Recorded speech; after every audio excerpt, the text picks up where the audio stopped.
अतिरेक्यांना सुद्धा मनात धडकी भरावी अशा पद्धतीचं व्यक्तिमत्व म्हणून तमाम सगळ्या देशातले नागरिक ज्यांच्याकडे बघतायत ते आमचे जावई आहेत, आमचं नातं त्यांच्याशी आहे, अशा पद्धतीचं व्यक्तिमत्व आपल्या सगळ्यांच्याकडे आलंय।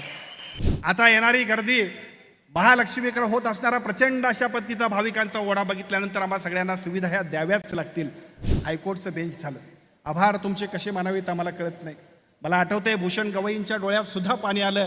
एका बाजूला भूषण गवई आणि दुसऱ्या बाजूला आदरणीय देवेंद्रजी, आदरणीय एकनाथजी आणि आदरणीय अजितदादा, या सगळ्या माणसांचे उपकार कोल्हापूरकर कधीच विसरणार नाहीत। मंत्री आदरणीय अमितभाई शहा, या राज्याचे लाडके मुख्यमंत्री आदरणीय देवेंद्रजी फडणवीस साहेब, या राज्याचे लाडके उपमुख्यमंत्री आदरणीय एकनाथजी शिंदे साहेब, व्यासपीठावर उपस्थित असणारे आदरणीय रवींद्र चव्हाण साहेब, आदरणीय आशिष शेलार साहेब, आदरणीय जयकुमार गोरे, माधुरीताई मिसाळ, राजेश क्षीरसागर, आदरणीय विनय कोरे साहेब, व्यासपीठावर उपस्थित असणारे आदरणीय नामदार मुश्रीफ साहेब, आदरणीय या कार्यक्रमामध्ये ज्यांचा खूप सहभाग आहे, भावनिक सहभाग आहे, ते आदरणीय चंद्रकांत दादा, आदरणीय धनंजय महाडिक साहेब, आदरणीय शिवेंद्रराजे भोसले साहेब, या कार्यक्रमाच्या निमित्तानं व्यासपीठावर उपस्थित असणारे सर्व सन्माननीय मान्यवर, धैर्यशील माने जी आहेत व्यासपीठावरती, आदरणीय नामदार मुश्रीफ साहेब, व्यासपीठावर उपस्थित असणारे आदरणीय राजेंद्र पाटील यड्रावकर, अशोकरावजी माने बापू, आदरणीय शिवाजीराव पाटील, आदरणीय संजयदादा मंडलिक साहेब, कोल्हापूरच्या महापौर, या व्यासपीठावरती उपस्थित असणारे सर्व सन्माननीय आमदार, माजी आमदार, प्रमुख नेते, खासदार, माजी आमदार,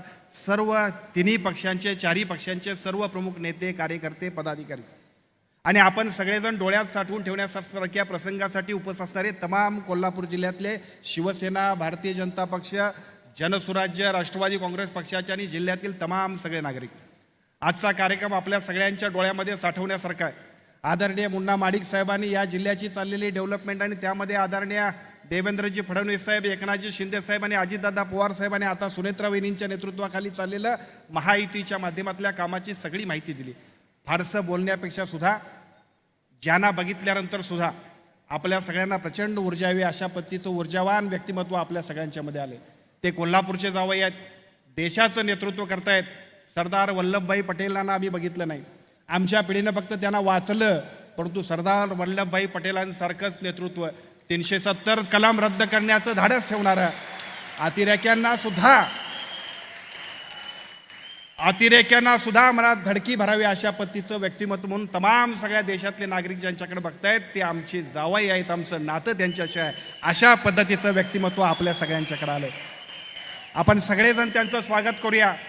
देशाच्या विकासासाठी ज्या पद्धतीने आदरणीय मोदीजी काम करतात त्यांच्याच खांद्याला खांदा लावून आदरणीय अमित शहाजी काम करतात आणि आज अंबाबाईच्या मंदिरामध्ये राज्याचा, जिल्ह्याचा पालकमंत्री म्हणून त्यांच्या समवेत पूजेला जायचा मान मिळाला। भाभीजी त्यांच्यासोबत होत्या। आम्ही सगळेजण भाग्यवान आहोत। अमितजींच्यापर्यंत जायला काही मर्यादा आहेत, पण आता आम्हाला असं वाटतं की किमान भाभीजींचं दर्शन घ्यावं आणि कोल्हापूरकरांनी निश्चितपणानं समाधानी व्हावं। एवढं चांगल्या पद्धतीचं काम, एवढ्या चांगल्या पद्धतीचं नातं आपण सगळ्यांनी जोडलं आहे। मनापासून या सगळ्या कामाला आपण सगळेजण आदरणीय अमितजींना शुभेच्छा देऊया आणि या शुभेच्छा देत असताना आम्हा सगळ्यांच्या मनातलं स्वप्न असणार आहे। मी सीएम साहेबांना सांगू इच्छितो, आमच्या मनामध्ये धाकधूक होती, आपण बोलताय की नाही, अनेक अडचणी होत्या, फंड्सची मर्यादा होती, पण मला असं वाटतं की कदाचित त्या महालक्ष्मी अंबाबाईनेच आपल्याला प्रेरणा दिली असेल आणि त्या दिवशी आम्ही आम्हाला घोषणा केली आणि 2 निर्णय आपण घेतले। ते दोन्ही निर्णय आमच्यासाठी साहेब महत्त्वाचे होते। एका बाजूला दख्खनचा राजा ज्योतिबा सन्मान्य विनय कोरे साहेब त्याच्यासाठी प्रयत्न करतायत आणि लाखो भाविकांचं श्रद्धास्थान असणाऱ्या महालक्ष्मी अंबाबाईसाठी सुद्धा 1400 कोटीचा आराखडा आपण तयार केलात, त्याला मान्यता दिलीत। आम्हा सगळ्यांच्यासाठी तो आनंदाचा क्षण आहे, त्यामुळे निश्चितपणानं आजचा दिवस आमच्या सगळ्यांच्यासाठी आनंदाचा आहे। या कार्यक्रमाच्या निमित्तानं एका बाजूला त्या कामाची सुरुवात आपण करालो, या कार्यक्रमाच्या निमित्तानं दुसऱ्या बाजूला आताच आमच्या धनंजय महाडिक साहेबांनी ज्याची मागणी केली, प्रसाद योजनेमध्ये सुद्धा या आमच्या सगळ्या महालक्ष्मी अंबाबाईला सुद्धा आपण समाविष्ट करावा अशा पद्धतीची मागणी तमाम कोल्हापूरवासियांची आणि लाखो आमच्या सगळ्या अंबाबाईच्या भक्तांची आहे। त्याला कारणही असंच आहे, कोल्हापूर हे म्हटलं तर शहर आहे आणि कोल्हापूर हे म्हटलं तर खेड आहे। त्याला कारण असं आहे की एका मर्यादित पद्धतीने आम्ही सगळेजण ज्या पद्धतीने निघालोय ते बघितल्यानंतर आता येणारा क्राऊड, आता येणारी गर्दी, महालक्ष्मीकडे होत असणारा प्रचंड अशा पद्धतीचा भाविकांचा ओढा बघितल्यानंतर आम्हाला सगळ्यांना सुविधा ह्या द्याव्याच लागतील। मला असं वाटतं की एका बाजूला त्या सुविधांबद्दल बोलावं आणि खरं तर अशा पद्धतीची कृतज्ञता व्यक्त करण्याची साहेब आम्हाला कधी संधीच दिली नाही, तुमच्यासमोर व्यासपीठावर बोलायची कधी संधीच मिळाली नाही। मी आपणाला सांगेन, हायकोर्टचं बेंच झालं, आभार तुमचे कसे मानावेत आम्हाला कळत नाही। मला आठवतंय भूषण गवईंच्या डोळ्यात सुद्धा पाणी आलं. एका बाजूला भूषण गवई आणि दुसऱ्या बाजूला आदरणीय देवेंद्रजी, आदरणीय एकनाथजी आणि आदरणीय अजितदादा, या सगळ्या माणसांचे उपकार कोल्हापूरकर कधीच विसरणार नाहीत. त्याला कारणही तसंच आहे. अनेक वर्षाचा लढा सगळ्या वकिलांच्या पासून सगळ्या लोकांचा होता, त्याला सुद्धा आपण न्याय दिलात. आज सुद्धा अंबाबाईच्या आराखड्याच्या निमित्तानं आम्हा सगळ्यांना कृत्य केलेत. भविष्य काळातल्या एकापेक्षा एक विकासाच्या कल्पना आम्हा सगळ्यांच्या मनामध्ये ज्या आहेत त्या सगळ्या कल्पनांना सुद्धा अशाच पद्धतीने गती द्या. खूप गरज आहे, खूप आवश्यकता आहे. परवा दिवशी तिरुपतीला मागच्या वर्षभरामध्ये आम्ही गेलो होतो. तिरुपतीला गेल्यानंतर 10-12 वर्षांपूर्वीची तिरुपती आणि आत्ताची तिरुपती बघितली. तिथं जाऊन मंदिरापर्यंत जाण्यापर्यंतचे सगळे रस्ते, फ्लायओव्हर्स बघितल्यानंतर मला असं वाटतं की माझ्या कोल्हापुरात सुद्धा असंच व्हायला पाहिजे. आता त्याच पद्धतीनं परवा आम्ही गेलो राम मंदिराचं दर्शन घ्यायला.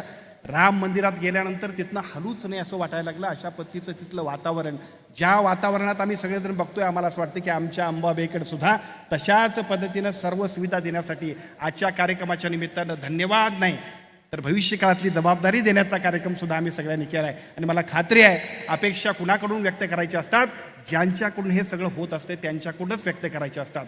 तमाम कोल्हापूरवासियांच्या वतीनं या सगळ्या गोष्टींसाठी आम्ही सगळेजण आमच्या सगळ्यांच्या अपेक्षांनी भावना व्यक्त करतो. अनेक कामं या महायुती सरकारच्या वतीनं आपण केलेल्या कामांची कधी कधी आपल्याला सुद्धा माहीत असत नाही साहेब.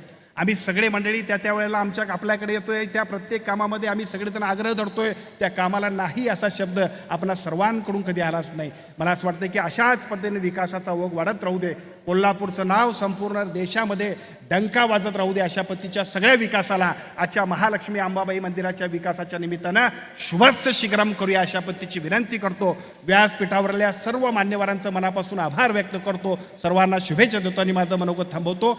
धन्यवाद.